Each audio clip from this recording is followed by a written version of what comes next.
बाल टूट रहे हैं, वीक हो रहे हैं, अब टाइम है एक नेचुरल सोल्यूशन ट्राई करने का। 7 Days natural ultra protein hair fall shampoo, hair fall का दी एंड। हम ही को कातिल कहेगी दुनिया, हमारा ही कत्लेआम होगा। हम ही कुएं खोदते फिरेंगे, हम ही पे पानी हराम होगा। जिस वक्फ बिल को मुस्लिम महिलाओं को हक दिलाने वाला बताया जा रहा है, उसे संसद में पेश करने वाली पार्टी के पास न तो राज्यसभा में, न लोकसभा में, न देश की किसी विधानसभा में एक भी मुस्लिम महिला सदस्य नहीं। मैं आज जद पे हूं तो इतना खुशगुमान न हो, चिराग सबके बुझेंगे, हवा किसी की नहीं।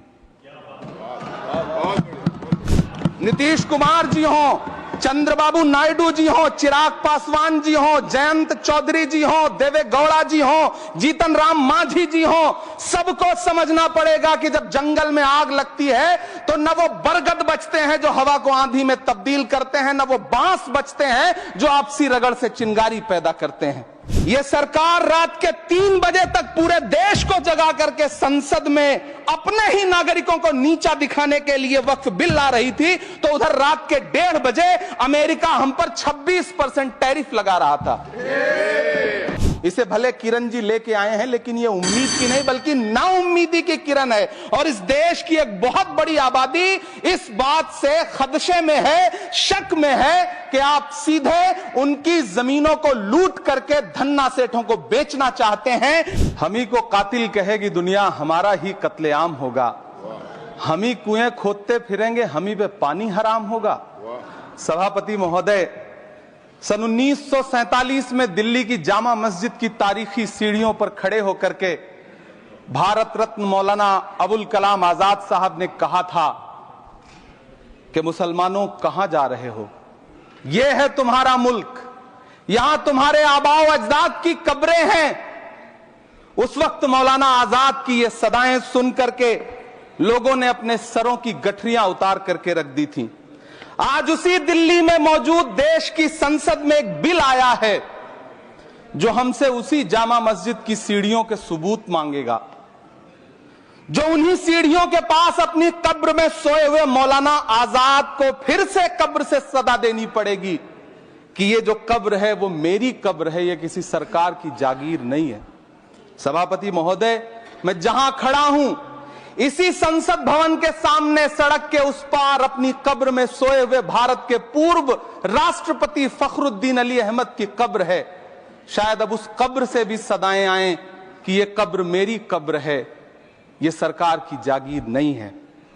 सभापति महोदय, मैं वक्फ कानूनों में किए जा रहे संविधान विरोधी बदलावों के खिलाफ बोलने के लिए खड़ा हुआ हूं। संविधान का आर्टिकल 14 हो, 29 हो, 30 हो, चीख चीख कर कहता है कि देश में सब बराबर के हकदार हैं। आर्टिकल 26 कहता है कि सबको अपने अपने मजहबी कामों के लिए मंदिर, मस्जिद, गिरजाघर, गुरुद्वारों का निर्माण करने का हक है और उसका रखरखाव का भी हक है। लेकिन डॉक्टर बाबा साहब अंबेडकर के संविधान को हर दिन कुचलने वाली यह सरकार देश के मुसलमानों से नफरत में इतनी अंधी हो गई है कि खुलेआम देश की संसद में देश सरकार के माइनॉरिटी मिनिस्टर साहब और होम मिनिस्टर साहब झूठ बोलते हैं और देश को गुमराह करते हैं। झूठ शब्द असत्य बोलते हैं। सरकार ने इस बिल का नाम उम्मीद रखा है। मंत्री जी कल से इसे देश के मुसलमानों के लिए नई उम्मीद बता रहे हैं। नहीं मंत्री जी, न तो यह बिल मुसलमानों के लिए नई उम्मीद है और न ही उम्मीद की नई किरण। सभापति महोदय, भाजपा ने पूरे देश में वक्फ के नाम पर कई सारे झूठ फैलाए हैं। आइए आज उनकी सच्चाई पर बात करते हैं। वक्फ ट्रिब्यूनल को ऐसे बताया जाता है जैसे वक्फ ट्रिब्यूनल कोई मजहबी खाप पंचायत हो। सभापति महोदय, जबकि सच्चाई यह है कि वक्फ ट्रिब्यूनल भी तो सरकारी न्यायिक विभाग है जिसमें सरकार द्वारा नियुक्त जज होते हैं, जिसमें प्रशासनिक अधिकारी होते हैं, कहीं ऊपर से थोड़ी आ गए। सभापति महोदय, देश के गृह मंत्री जी ने इसी सदन में कहा कि वक्फ ट्रिब्यूनल के फैसले के खिलाफ कोई कोर्ट नहीं जा सकता, जबकि सच यह है कि वक्फ एक्ट 1995 की धारा 83(9) के तहत हाई कोर्ट वक्फ ट्रिब्यूनल के फैसले की न सिर्फ समीक्षा कर सकता है बल्कि उसे बदल भी सकता है। सच तो यह है कि वक्फ बोर्ड खुद अपनी जमीनों के लिए कई सारी कोर्ट में मुकदमे लड़ रहा है। सभापति महोदय, दिल्ली की जिन 123 संपत्तियों को लेकर कल माइनॉरिटी मिनिस्टर, होम मिनिस्टर साहब और अभी आदरणीय नेता सदन बात कर रहे थे, आइए उनकी सच्चाइयों पे भी बात करते हैं। 1911 में जब अंग्रेजी हुकूमत ने कोलकाता के बजाय दिल्ली को राजधानी बनाने का फैसला किया, तो रायसीना हिल्स के चारों तरफ जो मुसलमानों की ढेर सारी जमीनें थी उनको एक्वायर किया गया और लुटियन को इसकी तामीर की जिम्मेदारी सौंपी गई। सेंट्रल विस्टा की तरह लुटियन जोन का मेगा प्लान तैयार हुआ, लेकिन उस वक्त के मुसलमानों ने उस वक्त की अंग्रेजी हुकूमत से अपनी इबादत गाहों को बचाने के लिए लड़ाई लड़ी। मामला ब्रिटिश गवर्नमेंट तक पहुंचा। तब यह तय हुआ कि वो जो धार्मिक स्थल हैं उन्हें जस का तस रहने दिया जाएगा। इंडिया गेट के बगल वाली मस्जिद हो, जाब्तागंज, सुनहरी बाग मस्जिद हो, पार्लियामेंट रोड वाली मस्जिद हो, ऐसी 123 संपत्तियों के मैनेजमेंट के लिए 1913 में मुसलमान वक्फ वैलिडेशन एक्ट बना और उसके बाद एक नया शहर बसाया गया जिसे लुटियंस जोन का नाम दिया गया। फिर 1943-45 के बीच एक और समझौता हुआ आजादी से पहले, उसके तहत काफी सारी वक्फ जायदादों को सुन्नी मजलिस औकाफ बनाकर उसके अंडर किया गया ताकि उसकी देखरेख की जा सके। गृह मंत्री जी 2 दिन से सदन में जो बात कह रहे हैं वो दरअसल 123 संपत्तियां उसी सुन्नी मजलिस औकाफ के तहत आती है। सभापति महोदय, आजाद भारत आजाद हुआ। आजादी के बाद भारत में 1954 में वक्फ एक्ट लागू हुआ, जिसकी धारा 9 के तहत 1964 में केंद्रीय वक्फ काउंसिल का गठन हुआ। दिल्ली की वही 123 प्रॉपर्टीज को 1970 में सर्वे गजट करके गजट नोटिफाई किया गया। इसके निपटारे के लिए पूर्व प्रधानमंत्री इंदिरा जी के द्वारा 1974 में एक बर्नी कमेटी बनाई गई। बर्नी कमेटी ने 1976 में इन 123 संपत्तियों को दिल्ली वक्फ बोर्ड की संपत्ति होने की रिपोर्ट सौंपी।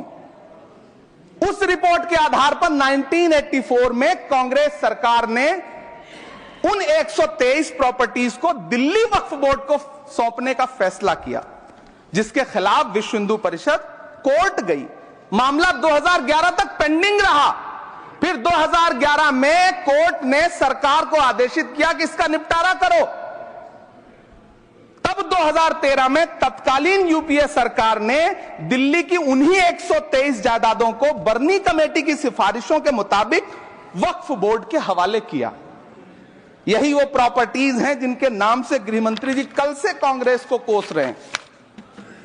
फिर आई 2014 में भाजपा की सरकार, जो तब से इन जमीनों को हड़पने की साजिश कर रही है।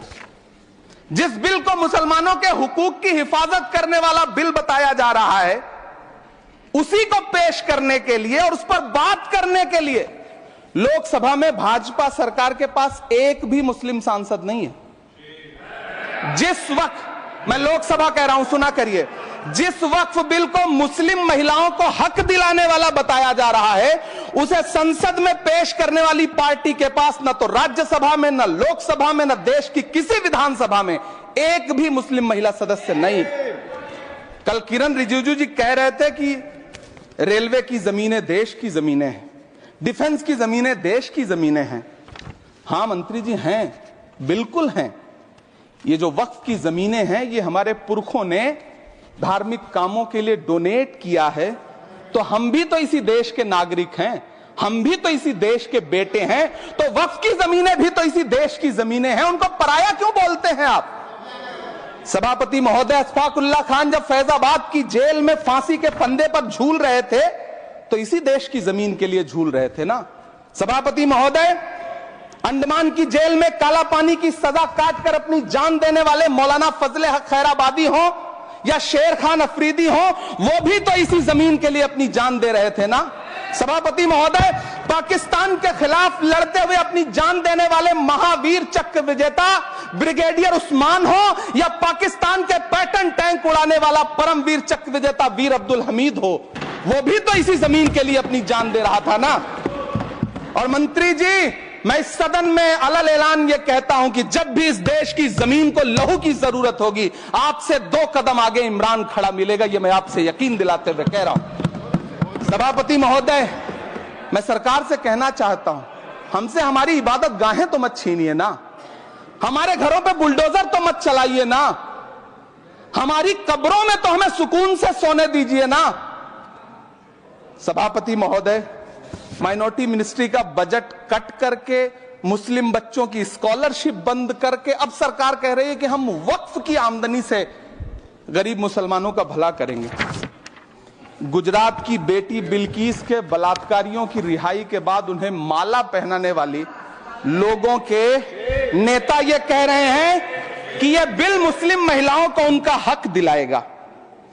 धन्यवाद मोदी जी, क्या बढ़िया सौगातें मोदी दे रहे हैं आप। पहले हमें गुजराते मोदी दिया, आप सौगाते मोदी दे रहे हैं। लेकिन यह सरकार इतना याद रखे कि इसी ठसक के साथ देश की संसद में सीए का कानून भी लाया गया था और कहा गया था बड़े बड़े भाषण देकर के कि पड़ोसी देशों से हिंदू भाइयों को ला करके यहां नागरिकता दी जाएगी। लेकिन मैं आपके संज्ञान में लाता हूं सर कि पिछले इतने दिनों में इनसे नागरिकता लेने के लिए 2000 व्यक्ति भी नहीं आए, जबकि इसके उलट इन्हीं की सरकार में पिछले 10 साल में 15 लाख से ज्यादा भारतीयों ने भारत की नागरिकता छोड़ करके दूसरे देश में जाकर के बस गए। यह हुआ उस कानून का अंजाम। सभापति महोदय, इसी तरह की जिद के साथ किसानों के खिलाफ भी कानून लाए गए थे। जिस तरह आज वक्फ के फायदे गिनाए जा रहे हैं, उसी तरह से किसानों को भी कृषि कानूनों के फायदे गिनाए गए थे। लेकिन अंजाम क्या हुआ? 700 किसानों की शहादत लेने के बाद सरकार को अन्नदाता किसानों के सामने घुटने टेकने पड़े और कृषि कानून वापस लेने पड़े। जिल्ले इलाही, जमहूरियत जो है वो नफरत और ठसक से नहीं चलती है, अकड़ से नहीं चलती है, उसमें सबकी हिस्सेदारी जरूरी है। कल देश के माइनॉरिटी मिनिस्टर ने लोकसभा में खड़े होकर एक शेर सुनाया था कि मुझसे कोई बदगुमान न हो, तो मैं उन्हें एक शेर सुनाना चाहता हूं कि मैं आज जद पे हूं तो इतना खुशगुमान न हो, मैं आज जद पे हूं तो इतना खुशगुमान न हो, चराग सबके बुझेंगे हवा किसी की नहीं।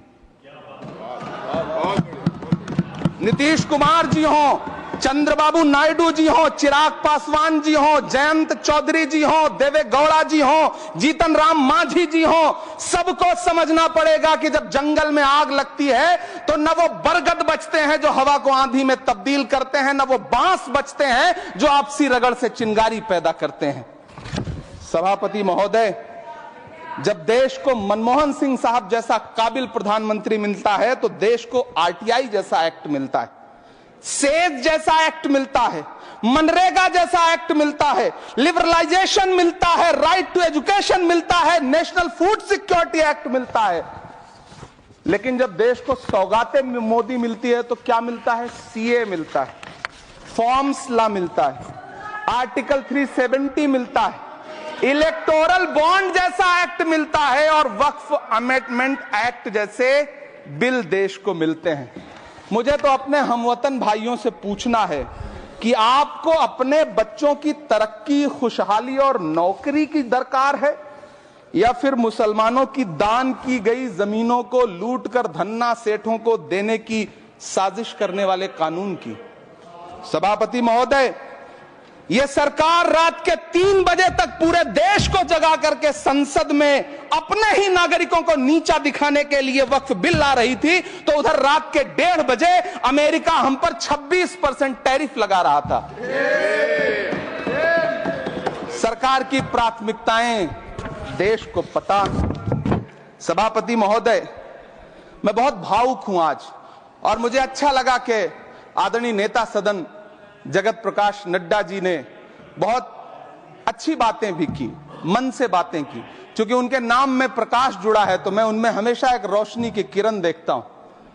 मैं उनके सामने बहुत अदब से यह बात कहना चाहता हूं कि चरागों के सफर में दबदबा हो आंधियों का तो फिर अंजाम जुल्मत के सिवा कुछ भी नहीं होगा।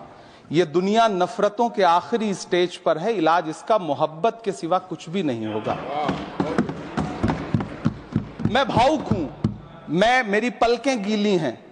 अगर देश की एक बहुत बड़ी आबादी को लगता है कि आप उसका भला करने के लिए नहीं बल्कि उनकी इबादत गाहों, उनकी कब्रिस्तानों, उनकी खानकाहों को बर्बाद करने का बिल ला रहे हैं, तो फिर आप अगर समझाने में नाकामयाब रहे हैं तो यह आपकी नाकामयाबी है। पहले समझाइए, उसके बाद कोई बिल लेकर के आइए, तब शायद हम आपका इतनी पुरजोर तरीके से विरोध ना करें।